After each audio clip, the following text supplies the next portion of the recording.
Okay, y'all, I'm just gonna go straight into this because it is late. I am tired. So I'm just gonna go into night two. Let's be honest, night two really wasn't as, let's just be, well, it was lackluster. Let's be honest, it was lackluster compared to night one.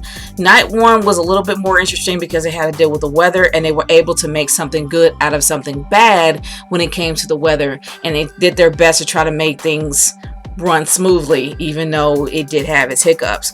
But when it came to night two and they didn't have to deal with the weather, the matches themselves, it's not the fact that they were bad, it's just there was really not many of them that I cared about. I didn't care anything for the women's tag.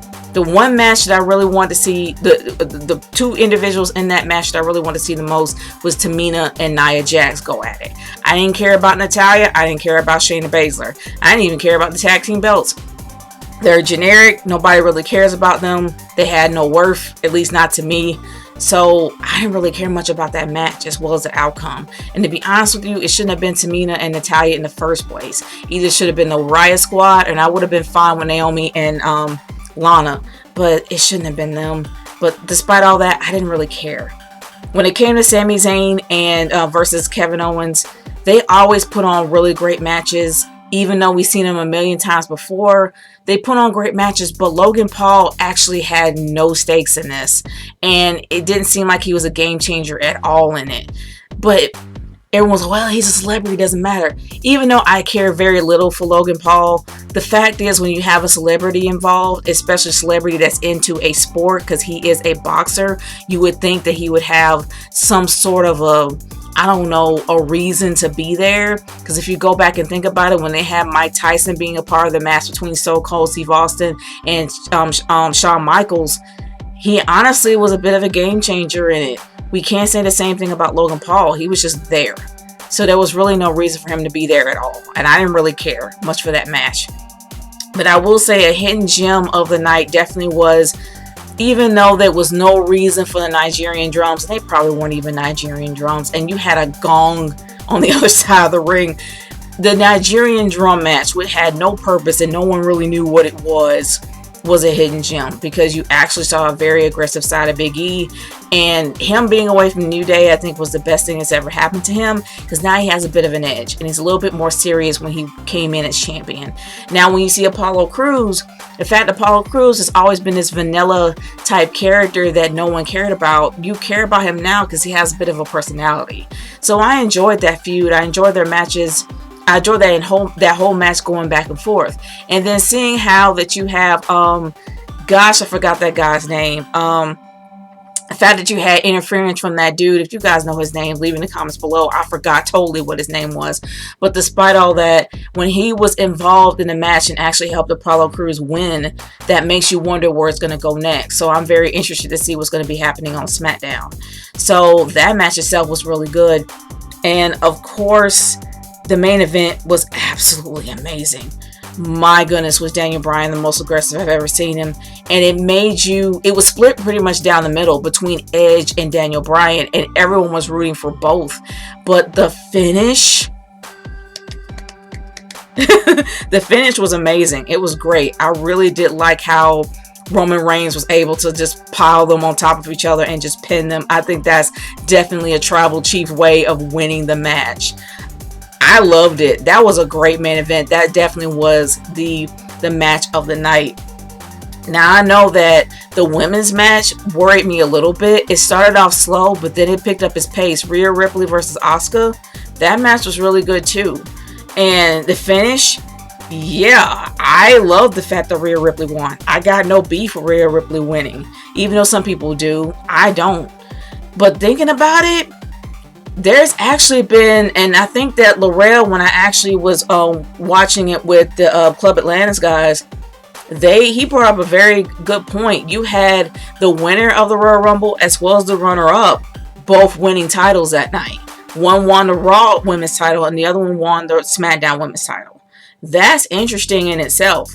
And I think that Irvin pointed it out in the Club Atlantis chat that I think it was WrestleMania 21. The whole Batista and when Batista and John Cena went over the rope at the same time. I think that he brought that up, and that's a really interesting point.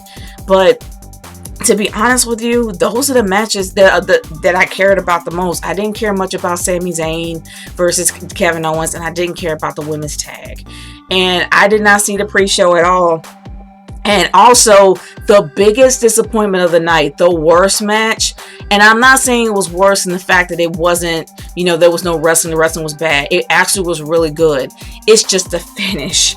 And I have to say, it definitely was Bray Wyatt versus Randy Orton. That match was great starting off, but the finish is it was a really big letdown. And how, I don't understand, they put really too much emphasis on Alexa Bliss. We really don't know who she is in the whole world of The Fiend, where she's supposed to belong, who she's supposed to be. We have no idea, and she's actually been with The Fiend for a few months now, actually for several months now, and we don't know what her role is in this. And the fact that she had that really creepy character with the crown of thorns, bleeding black something coming down her eyes with red eyes, we don't know what she is supposed to be. And the sad part is you had the Fiend taking another L from Randy Orton. This feud is officially dead, and now what's going to be next for the Fiend? And that was a really disappointing part. He should have won here. This should have been over. But it makes you wonder what's next for the Fiend. Is this all over for him? Does he have to reinvent himself again?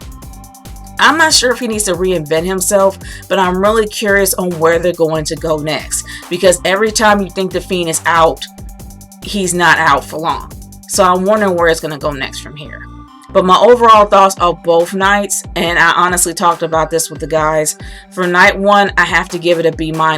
They were able to turn something bad into a bad situation to something good. They did their best to make good out of a bad situation. I guess is the better way of phrasing it. But when it came to night two, it was somewhat lackluster compared to night one. With all the matches that were there, they didn't really have the weather that was against them. Some of the matches were it was just meh. Like, I didn't really care much about them. So I have to give it pretty much a C+. I have to give it a C+. So overall, I would give all of WrestleMania, both nights, a B. If I had to give it a score, I would give it a B. They were both good. The matches were good. Like, the in-ring work was good. The finishes were bad for some of them. Some of the matches were flat out awful starting off. And that was the tag team turmoil match. But that was mainly because of the bad weather. But all in all, yeah, I have to give it a B overall. But guys, I really want to hear your thoughts about WrestleMania as a whole. What would your rating be? Would it be a B, an A? Would it be a C? I want to know what your score would be for this WrestleMania, as well as your favorite matches. What was your favorite matches, and your favorite matches, your least favorite matches, your hidden gems, or your match of the night? I'm really curious to hear what you guys think about WrestleMania as a whole. But other than that, y'all, I am tired. WrestleMania is officially over, and I am about to go to bed. So I will see y'all later. Peace out.